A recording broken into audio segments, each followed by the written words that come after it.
as mentioned, I can't really spray the outside of the car today or this week because of the weather. It's cold, wet, miserable, raining for about 2 weeks anyway, so that's no good. So what I thought I'd do is I'd do some work underneath the car.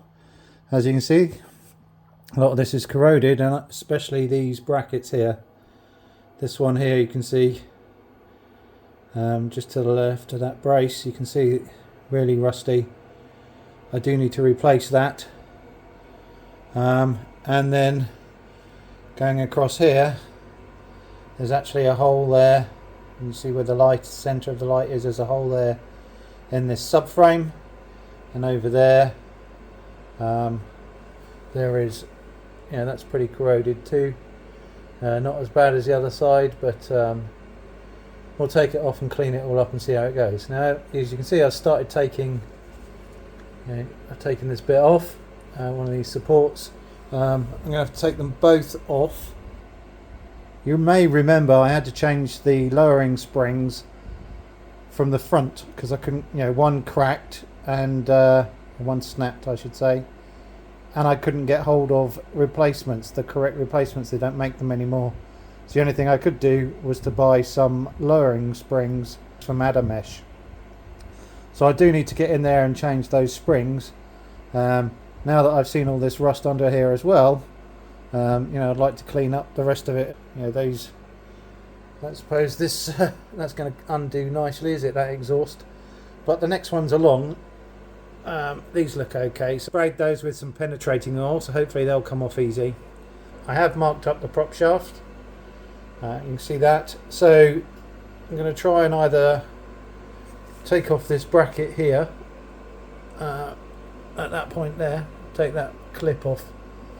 So now it looks like almost like one of those star washer type things. I don't know how it's held in. If not, I'll have to undo this this end of the handbrake cable.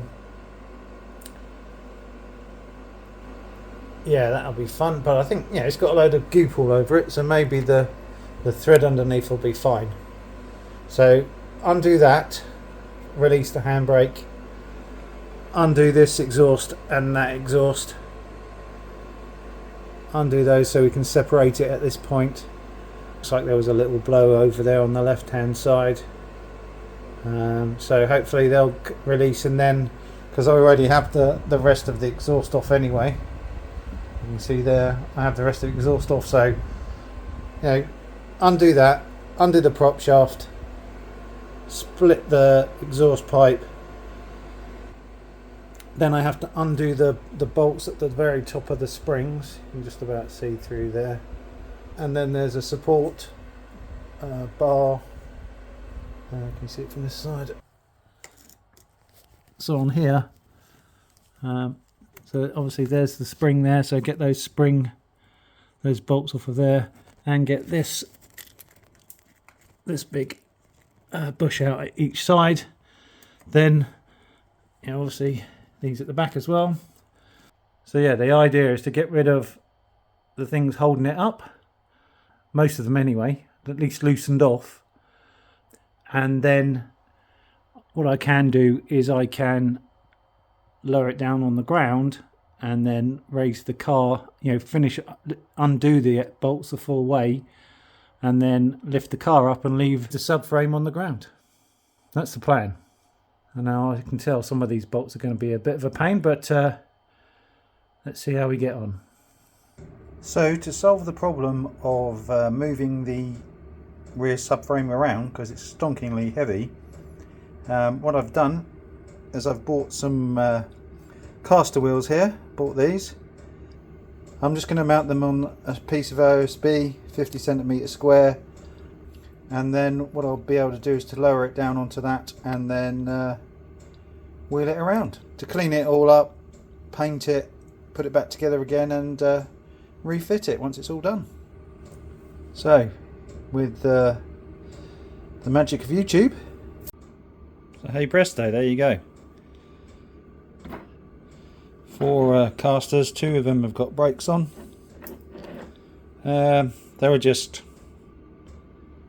£13, something like that, £12.95, £13 off of Amazon. They're 75mm. so-called heavy duty. I mean, I don't really need him to move. I'm not going to move him massive distances or anything like that. I know I do have to move some furniture soon, and I'd rather not use my old vintage skateboard that my late father made for me. Yeah, I'll put a shot up of that in a sec.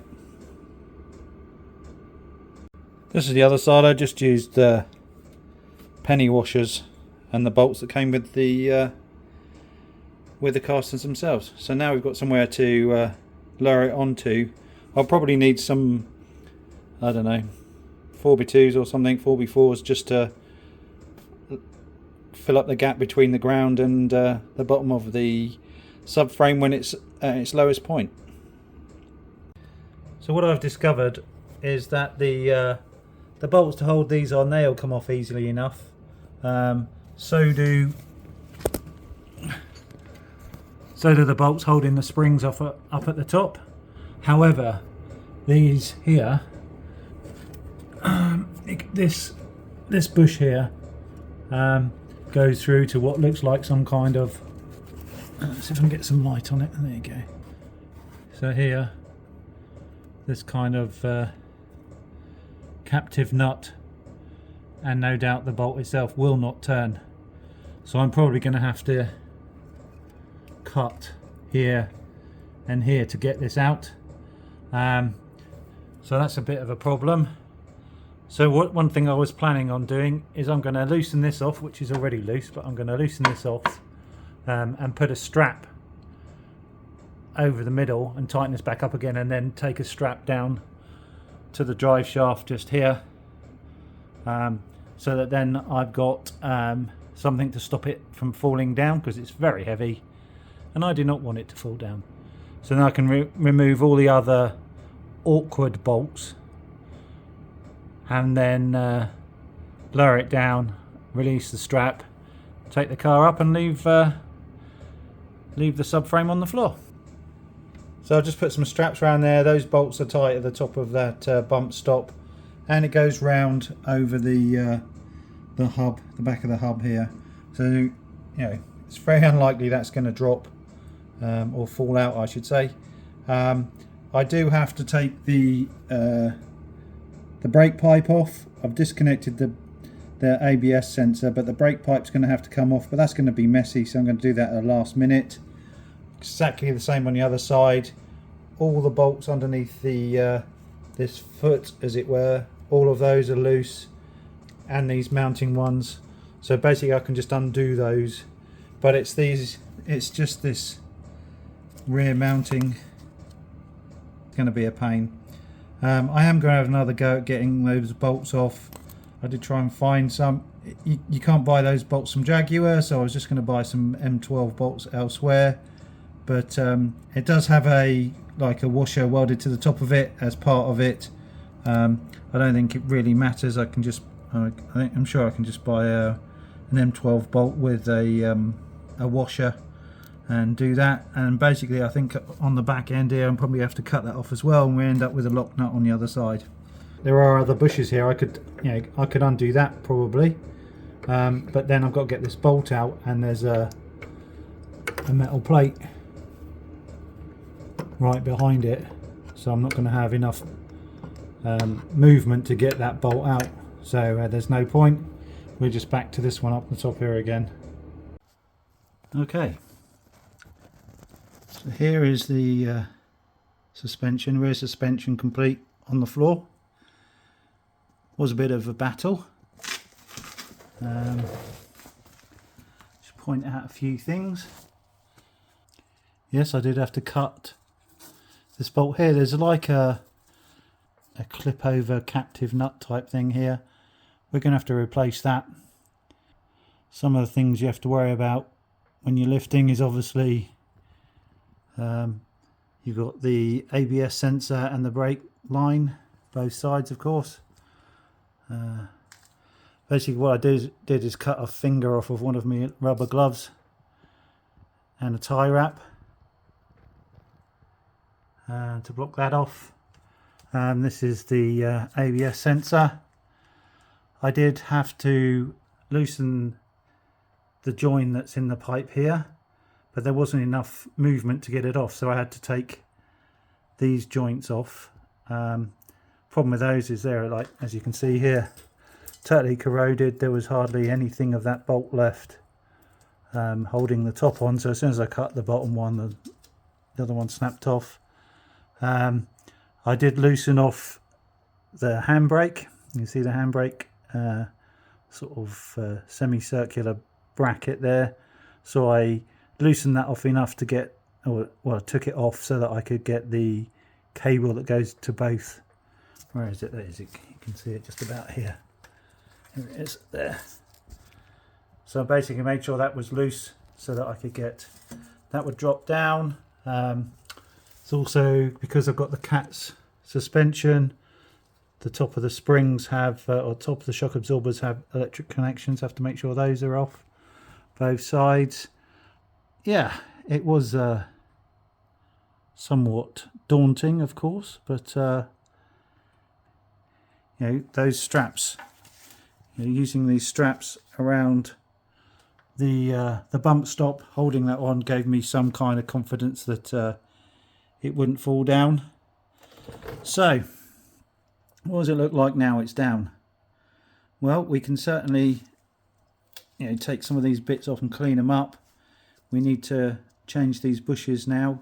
Obviously we've cut through the end of it a bit, so we'll replace those. But the main thing is to get to the underside, so we're going to have to drain the diff and then effectively roll it off.